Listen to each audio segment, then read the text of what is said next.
Kwa majina naitwa Justin Siocha, mimi ni mkazi wa Kisii County kutoka eneo bunge la Bobasi. Hiyo jana siku ya Jumanne nilikuwa katika eneo la Mosocho. Nilikuwa na bibi yangu na mtoto, tulikuwa tunaelekea Kisii Town. Ilikuwa katika majira ya saa 1 hivi na unusu.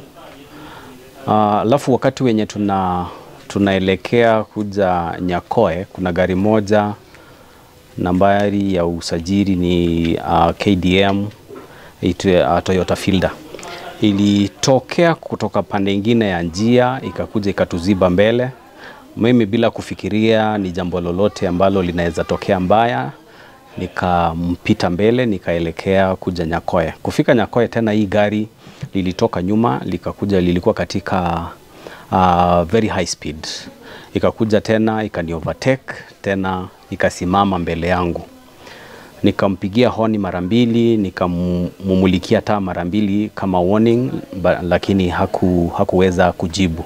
Tena nikamu-overtake, nikampita mbele, tena nikateremka hadi Nyamataro. Nyamataro ndio nimesimama kama muda wa dakika 3 kupiga simu kwa maneno fulani nilikuwa nayo.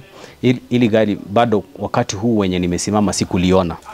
Wakati tena nimeanza kuteremka, nimepita hii roundabout iko hapo Nyabururu Girls, ndio hii gari imenifikia tena ikaanza kunifuata kutoka nyuma. Ikakuja ikanipita tukielekea katika underpass ya Boturi. Alafu ndio imekuja mbele yangu, imeniziba.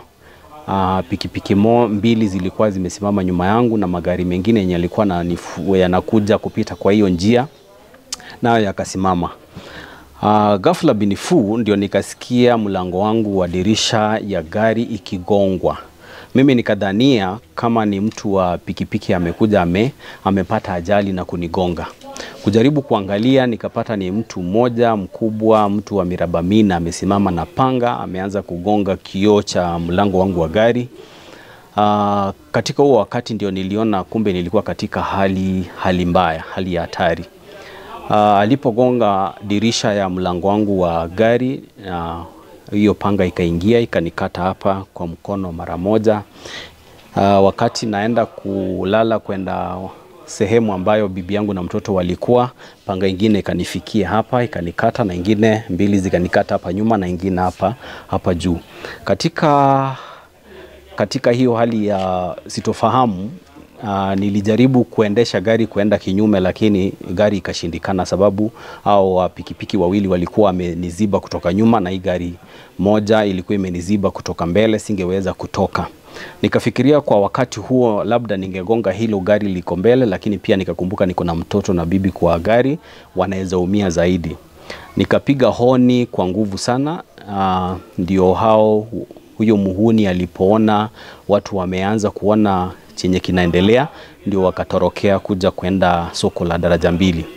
Hivyo walinikata hadi kidole yangu ndogo ya mkono wa kushoto nayo ilikatwa, lakini nikajikusanya kwa huo muda mfupi, maana nilikuwa napoteza damu nyingi sana.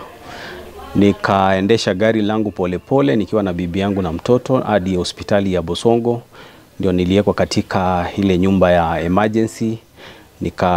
Nikafungwa hapo kama saa 1, ndio nikawekwa katika jumba la upasuaji, nikashonwa, nikapigwa x-ray, then nikapewa madawa, nikakaa hapo, na vile nimetoka katika hospitali kuja nyumbani ili niendelee kupata nafuu.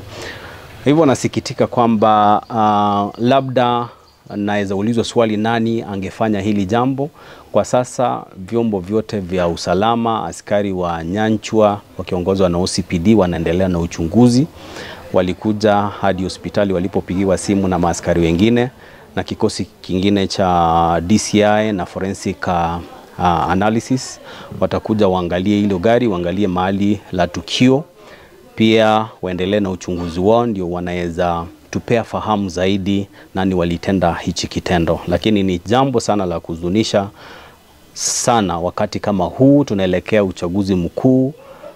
Maneno kama haya yanaendelea, ya kihuni yanaendelea kufanyika katika jimbo letu la Kisii na Kenya mzima.